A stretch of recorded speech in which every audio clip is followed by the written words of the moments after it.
If you've watched this channel for a while now, you will know that I am going on all the time about what is the most common problem and the most common cause of poor chipping and pitching, and that is the scoop, or the sort of breaking down of the lead wrist and the lead elbow, and often the weight going back at the same time, all in an effort to try and help the ball up into the air. So it's the number one reason people struggle with chipping and pitching. They might scull it as a result or duff it in front of them. So that is why this effort to help the ball up. So today I've got a couple of new and slightly more unusual methods to get you out of your scoop forever.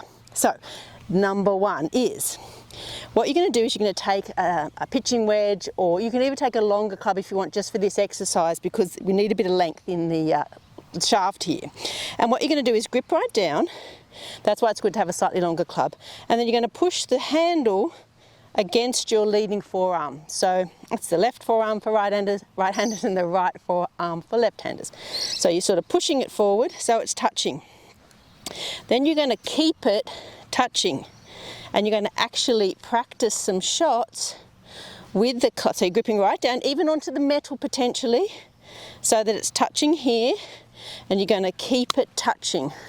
I'll do it in this direction so you can see what's happening with the ball. It's going to take a bit of loft off because I'm leaning it forward. You take a bit of loft off the club, so the ball might go a bit lower, but don't worry. It's more about the feeling we're trying to get. So we're going to lean it forward so it's touching, and we're going to keep it touching.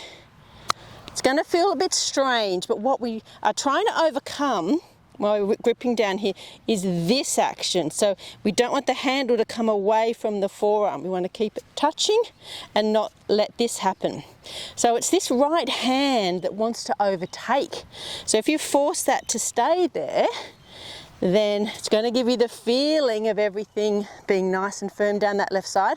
Once you've got that feeling, you've practiced a little bit, then come back up the top of the grip and try and recreate that same motion. So this nice straight line here and not this action, right? So end of the club stays attached to that leading forearm. So that is number one. Now, just before I get into number two, I want to get you to register for my weekly emails. You get a free video tip, and so that goes straight into your inbox. And not only that, if I've got anything exciting happening like schools or tours, you will be the first to know about it. So register in the description at fixmygolfswing.com.au for a free video tip each week straight into your inbox. Unusual pitching tip number two is, as I was saying before, it's the right hand or the back hand that is overtaking and trying to help the club up. Sometimes it gets to the point where it's almost a little bit like an involuntary reaction. So a bit like the putting yips. So what we're going to do is we're going to actually take that hand off altogether. Now, I'm going to get you to try and have a couple of swings with the left hand only. This works great if you've got the putting yips as well. Take the right hand off the putter and just try and practice your putting with your left hand only. All right, let's go back to our pitching though. So it's going to feel a bit strange. You can even try and hit some chips and pitches with this if you want to, but give it a go. That one didn't work all that well. Let me grab another ball. They're not going to work well, let's be honest. I've only got one hand only. But you should be able to get to the point where you can actually pitch with one hand, but it's more the feeling of the left hand doing the work. It's this hand that wants to take over when you're scooping. So do a little bit of practice. Go out in the backyard if you want to. You can actually chip and pitch some shots like I showed you. I've just got a pitching wedge here. You can kind of use anything, any short iron, pitching 9, 8, something like that. Actually hit some shots, and then if you want to slowly bring, obviously you have to slowly bring the backhand in at some point. Can't really go on chipping and pitching with only one hand.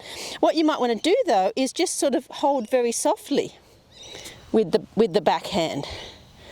And you can hit some shots like that, and then you can slowly bring maybe just the end 2 fingers, 2, 3 fingers coming through. So it's very, very lightly with the backhand, and then eventually when you're confident with it and you know you're not scooping anymore, you can bring this hand back in and just really feel that that leading hand is the one that's doing all the work. This hand is just along for the ride, essentially. Okay, Okay, so hopefully you found those two unusual methods to eliminate the scoop helpful, and your chipping and pitching will improve, and let me know.